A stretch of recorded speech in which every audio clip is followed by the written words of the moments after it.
you're looking for a simple way to elevate a dessert, then Tuiles are for you. Okay, they're a simple addition that looks a lot more technical than they actually are to make.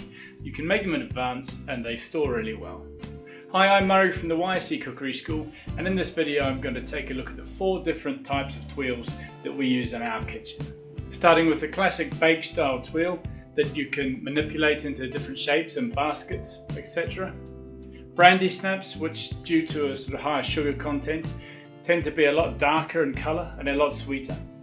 Our chocolate and orange tuiles, which are similar to a Brandy Snap but a little bit finer and slightly more delicate. And finally, coral or lace tuiles, which are probably the simplest to make actually, and arguably the most sort of versatile and impressive. So let's get into it. For the classic biscuit style tuile, we use 30 grams of icing sugar, 20 grams of white flour, 20 grams of melted butter, and 1 egg. You literally mix everything together just using a hand whisk or like I've done here with a spatula. Okay, I'm going to line a silicone mat with a nice thin layer of the filling using a palette knife and spread it out onto the sheet. It's really important that the mix is spread out as thinly and evenly as possible. Okay, so there aren't cracks or parts that are too thick and remain sort of chewy and undercooked. We want them to be nice and brittle and crispy. That's why a template made from an ice cream container or a piece of plastic, thin piece of plastic, works really well. I've also taken a little bit of the mix and mixed a tiny bit of extra cocoa powder through the mix. A little bit of a design. Write your name, write happy birthday or whatever it is.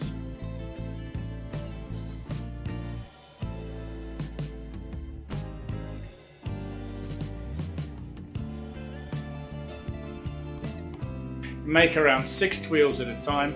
Bake them at 160 for 5 or 6 minutes, just until the edges start to go golden. Okay, so I'm trying to be as quick as I can. I've got my little bruise here.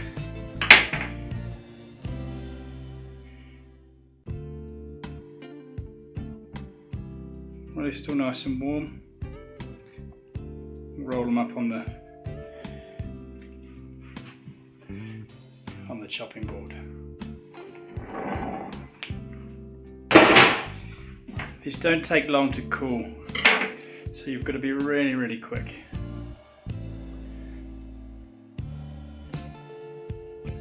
You might even find that the last one will just stay straight. So it's quite important just to do 2 or 3 at once. Get them off, roll them up nice and quickly. You want them to hold their shape. The key really is just having it so that it's slightly golden around the outside, okay?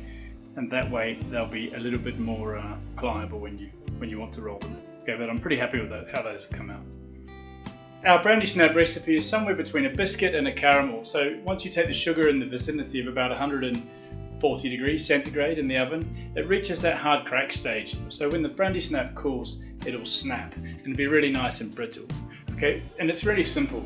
All you need to do is melt the 100 grams of butter into a pan and then add 100 grams of brown sugar, 100 grams of golden syrup.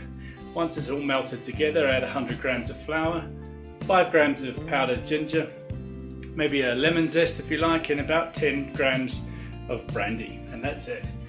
Mix it up. When the mixture cools, you'll have a dough and you can shape it into a log if you like and put it in the freezer. Okay, it keeps really well. It's a little bit sticky. And each time you need some, you just slice off a piece and put it onto the tray.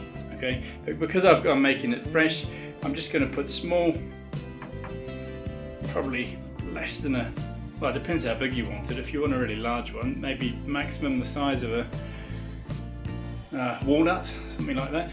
And you have to leave them plenty of room for expansion, okay? Because unlike the tuile that we had to make nice and thin, these are going to run in the oven and they'll find their own kind of level. 180 degrees for 5 or 6 minutes. You need to let them cook until the point they stop bubbling, which means that all the liquid's gone out, all the moisture's gone out, and when they cool, they won't be soggy. Don't be afraid to let them cook on quite a bit until they're quite dark. Obviously not burnt, but they can be quite a rich dark caramel colour. Unlike the tuiles, you don't have to work quite so quickly. They will eventually set, but you take them off and put them on a tray, and you wait until just the right moment where they cool down enough that they can hold together. and you scoop them up, and you've got 5 or 10 seconds to manipulate them before they become brittle and snap. Okay. Again, you don't have that much time, so work in batches of 4 or 6 on an oven tray, and that should be about right. Now, chocolate and orange tuiles are incredibly simple to make. Okay, you mix together 25 grams of melted butter, 50 grams of caster sugar, 5 grams of cocoa powder, 25 mils or grams of orange juice, and I blend it all up in my whisk, my blender, and then add 10 grams of flour. Okay, the recipe is somewhere between a Tuile biscuit and a Brandy Snaps, so you just pour it all out over a silicone mat, and it will find its own level in the oven. Okay, it needs roughly 7 minutes in the oven at 170 degrees. And once the mixture has stopped bubbling like the Brandy Snaps, you can take it out of the oven and leave it to cool. Don't panic if the tuile looks a bit burnt. Remember, it's chocolate, so it's supposed to be brown. And if it's undercooked, it'll be soft when it's cooled. We want it to set like the Brandy Snap and snap into shards. This is probably the easiest one that we make. Probably the most delicate and intricate tuile that we make in the kitchen is the coral tuile or the lace tuile. These look really impressive and complicated, but they're actually really easy to make. The base mix is just water, 50 mils of water, 60 mils of veg oil, and 10 grams of flour. But you can substitute the water for juice, orange juice, or an infused stock or something like that if you wanted to boost the flavour a bit.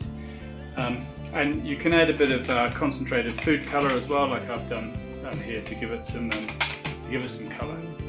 Okay, you need to make sure the mix is really well incorporated. There's no lumps. And then you spoon it into a non-stick frying pan. Try not to use too much mixture at a time, as it's going to spread, and it needs to be nice and thin. Now just monitor the heat and keep the tuile cooking until it stops sizzling. Okay, and this means that all the water is evaporated out of the tuile, and it will just be the flour and the oil left, which is basically a thin batter, and it'll be really nice and crispy when it's cold. Now once it is cooked, you can remove the tuile from the pan and leave it to drain on some paper towel for a little bit, and then you're good to go. So that's it. It really is as simple as that. Remember, if you're going to make some, then make a reasonable sized batch of the mix. The first 3 will store really well in the fridge or the freezer, so you can pull them out and make fresh tuiles as and when you need them. And to be honest, the coral tuiles are so easy to make, you can just throw them batter together in a couple of minutes and cook them as you need them. If you've got any questions, feel free to leave them in the comments below, or post a picture of something you've made. I'd love to see it also. Thanks for watching. See you soon.